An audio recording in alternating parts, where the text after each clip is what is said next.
Okay. Groin kicks.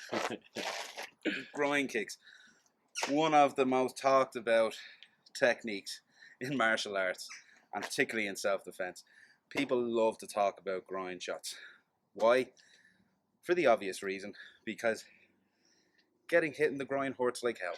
And for a lot of untrained people, and a lot of martial artists have had this conversation with people as well, where they say that in a self-defense situation, all you have to do is kick someone in the nuts and the fight's over.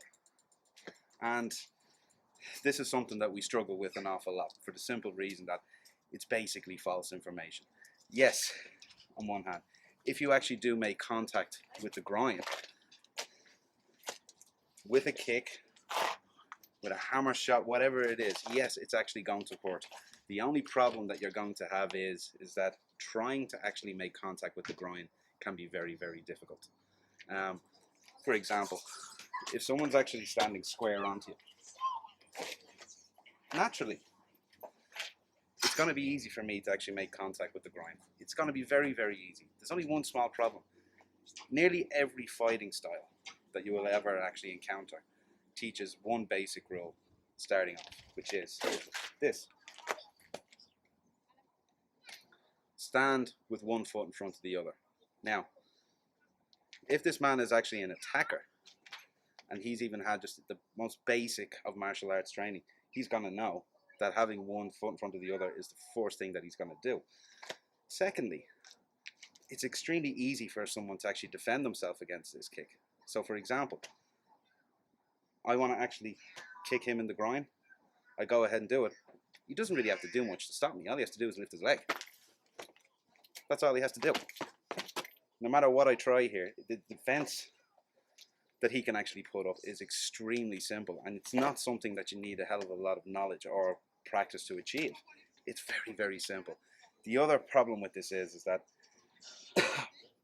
even if you were to actually make contact with somebody's groin, it doesn't necessarily guarantee that it's going to render the person useless.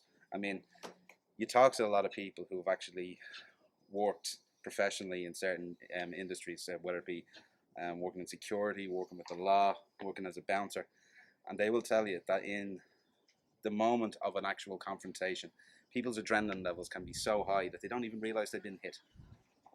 They don't actually realize that they've just been hit, regardless of how hard you hit them. It just depends entirely on the individual. Now, don't misunderstand me. I am not saying that low-level kicks aren't very, very efficient weapons. I mean, for example, a kick to the knee, a kick to the ankle, even a round kick actually into the back of a person's leg can be a very, very, very powerful way of rendering your attacker almost completely. At the end of the day, there's an old saying in martial arts: if a person can't stand, they can't fight. The legs are a very, very strong target, and they're a very useful target to attack in a self-defense situation.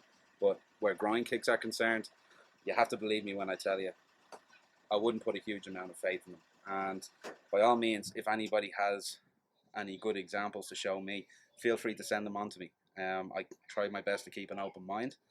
If you've actually evidence to prove that you can actually apply a groin shot no matter what the situation, fair enough, but show it to me. But anyway, I hope this information has been useful, and if you like this video, please consider hitting the subscribe button below. If you have a comment or a particular subject that you'd like us to cover in a future video, please leave a comment in the comment box below, and we'll do our best to get back to you. Thanks very much for watching.